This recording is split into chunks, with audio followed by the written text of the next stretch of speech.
باب علامت المنافق، منافق کی علامت کا باب۔ حدثنا سلیمان ابو الربیع قال حدثنا اسماعیل بن جعفر قال حدثنا نافع بن مالک بن ابی عامر ابو سہیل عن ابیہ عن ابی ہریرہ عن النبی صلی اللہ علیہ وسلم قال، نبی صلی اللہ علیہ وسلم نے فرمایا، آیت المنافق، منافق کی نشانی ثلاثن، تین ہیں، اذا حدث، جب بات کرے، کذب، جھوٹ بولے، واذا وعد، اور جب وعدہ کرے، اخلف، خلاف کرے، واذا اؤتمن، اور جب امانتی بنایا جائے، خانہ، تو خیانت کرے۔ یعنی یہ منافق کی نشانیاں ہیں۔ ایک اعتقادی نفاق ہوتا ہے جس میں یہ کہ دل میں انسان کافر ہو، زبان سے لا الہ الا اللہ کا اظہار کرے، کچھ کام اسلام کے کرے، کچھ کفر کے کرے، اور دوسرا عملی نفاق۔ تو بعض لوگ جو دل میں کافر ہوتے ہیں ان کے عمل میں بھی یہ علامتیں پائی جاتی ہیں، یعنی وہ پھر ان چیزوں کا پاس رکھ نہیں سکتے، کیونکہ سچ بولنا، وعدہ پورا کرنا اور امانت کا لحاظ اور اس کی پاسداری کرنا یہ ایمان کے بغیر ممکن نہیں۔ لیکن بعض لوگوں کا ایمان اتنا مضبوط نہیں ہوتے وہ مومن ہیں لیکن ایسے مضبوط مومن نہیں ہوتے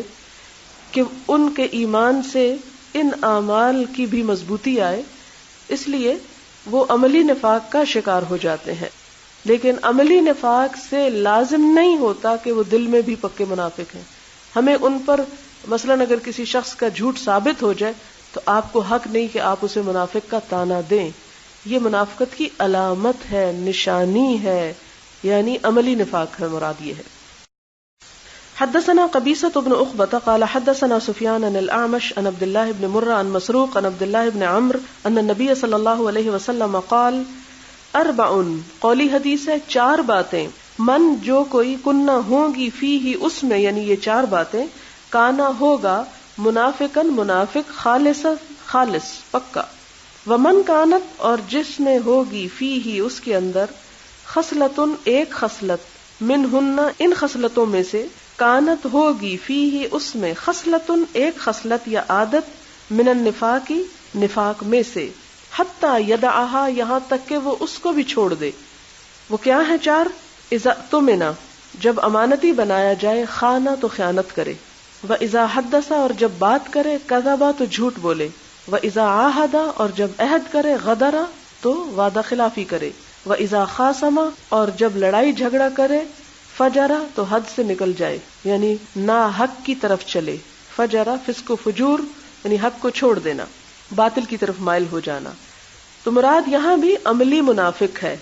اعتقادی منافق نہیں، کیونکہ اعتقادی منافق اور ہوتا ہے، کیونکہ یہ خصلتیں مسلمانوں میں بھی پائی جاتی ہیں۔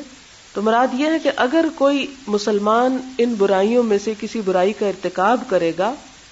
تو پھر اس کے اندر منافقت کی بو آئے گی، یا منافقت کی علامت پیدا ہو جائے گی، اور ہو سکتا ہے یہ ساری چیزیں مل کر اس کے دل کو بھی منافق کر دیں، لہٰذا ان کو چھوڑ دینا چاہیے۔ اور ایک انسان پوری طرح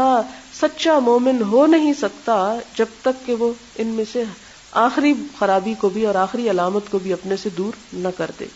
تابعہ شعبۃ عن الاعمش، شعبہ نے بھی اس حدیث کو اعمش سے روایت کیا ہے،